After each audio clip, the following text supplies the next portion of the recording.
Season 2 starts at the party with JJ, right when she left Yuri and went to Kivar, because they really do love each other after all. He's celebrating the start of the new year with her, getting ready to kiss her, and they're together and happy, and she's moved by it. But here she snaps out of it and doesn't really know what she's imagining anymore. She goes to look at her school uniform and says that she's been through a lot since the first time she wore it and started school. She remembers all the moments she shared with the team, their happiness, their sadness, how everything revolved around her, and how happy they were for her. And all the memories they shared together. She puts on the uniform and sees herself remembering her kiss with Kivar and New Year's Eve when she was with him and left Yuri, who was supposed to be in a relationship with her in the first place so they wouldn't go broke. The important thing is that she snaps out of it and tries to strengthen herself because she needs to be stronger than this, and focus on what she's dealing with right now. She gets ready in her school uniform and sees that she has a lot of messages telling her to go meet the king of losers, and that turns out to be Kivar. She thinks to herself that she accepted Yuri's marriage proposal, so she shouldn't have gotten close to Kivar at all. So here her aunt comes in and is really happy with the room because she changed it and made it better. And because of that, she tells her that Yuri came and asked for their permission to go out together.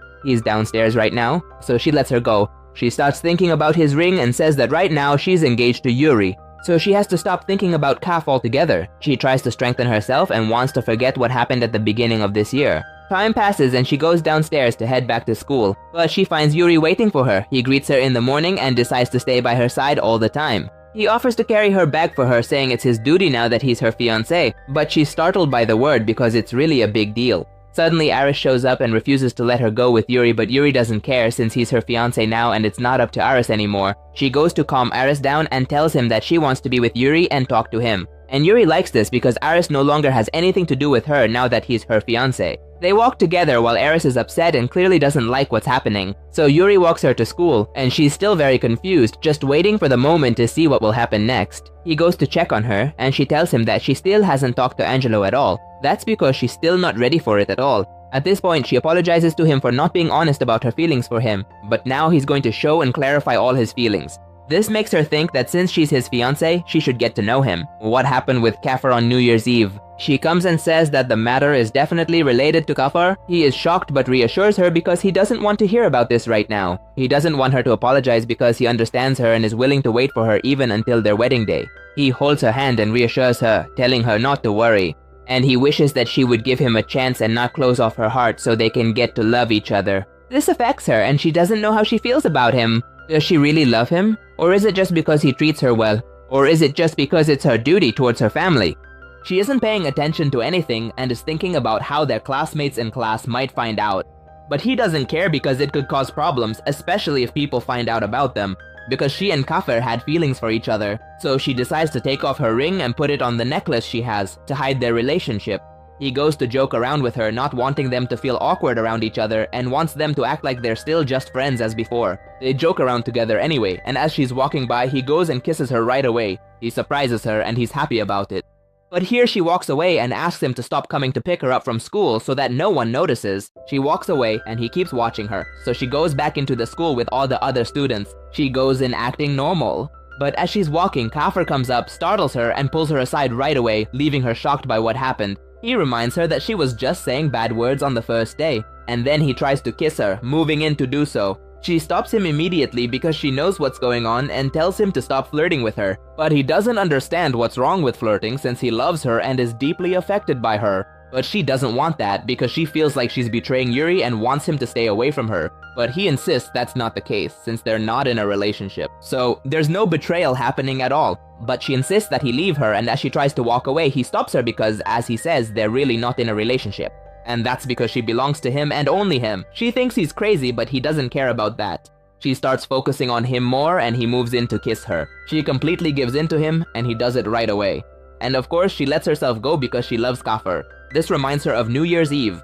But then she remembers what Yuri said about waiting for her even until the last day of their marriage. That's why she goes and hits Kafir, injuring him, and then runs away immediately. She's surprised at how she could do something like that. She arrives at the classroom where everyone welcomes her and she feels very happy. The first person she meets is Kalix and she checks on her devices.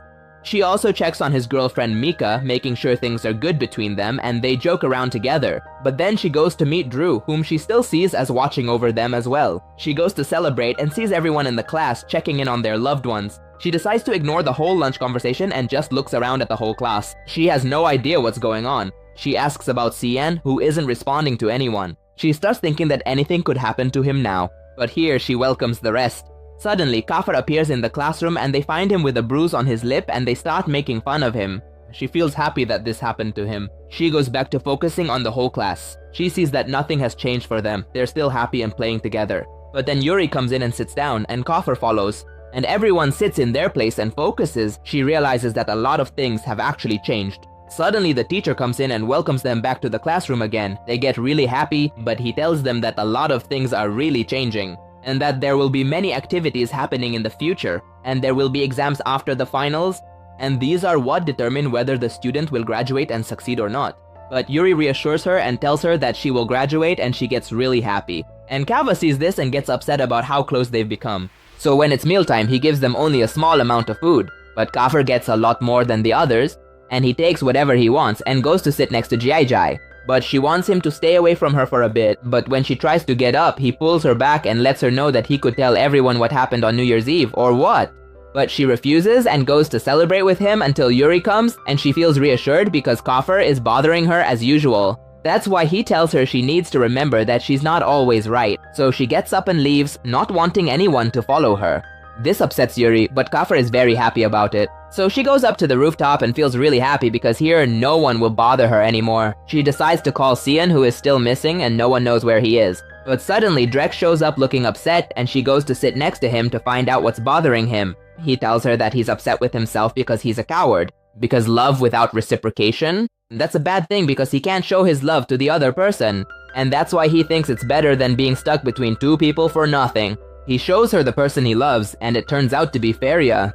And she's shocked because her appearance has changed a lot from before. And she doesn't want anyone to know that he doesn't hate her and actually loves her now. He smiles as she goes to finish her meal. She tells him that it's mealtime, and he sits there thinking about love. Time passes, and when she goes home, she finds that there are a lot of gifts. But she sees that they have a visitor, and she finds that it's Cian who came to see her, so she goes to him and worries about him because he didn't go to school. And her aunt leaves him alone because she missed him a lot. She goes to hit him, asking how he could be here and not go to school. And she wants to know what happened to him. She thinks that he's in trouble now, and that his brother locked him up and sent him to England, because he's always causing trouble, and he was locked up for a long time. But she tells him that she was worried about him and wanted to make sure he was okay. But he tells her that he ran away after taking all his things. And now he's going to stay here with her because he told Angelo, and Angelo agreed. And indeed, Angelo comes and confirms what he said. He goes to look at Jiagai and then leaves right away, because they really can't stand each other. She tells him that his mother won't look for him and no one will care about him anyway, and that he'll sleep in her room just like Angelo said. He runs off to go up to her room right away. Time passes while she's trying to sleep, but he's in the bathroom singing so loudly that she wakes up from her sleep. She goes to see Yuri and he greets her in the morning. But Kafar sends her a message and jokes with her in the morning, which makes her happy. She gets embarrassed and goes back to sleep. And when Cian comes out singing, she gets annoyed with him. But she goes downstairs right away while he's singing. She feels like he's acting as if he's in his own home. And she just can't get up to go to school at all. So she goes down for breakfast, and Aris leaves as soon as she arrives. But she goes to Cian and thinks that Aris did something to him.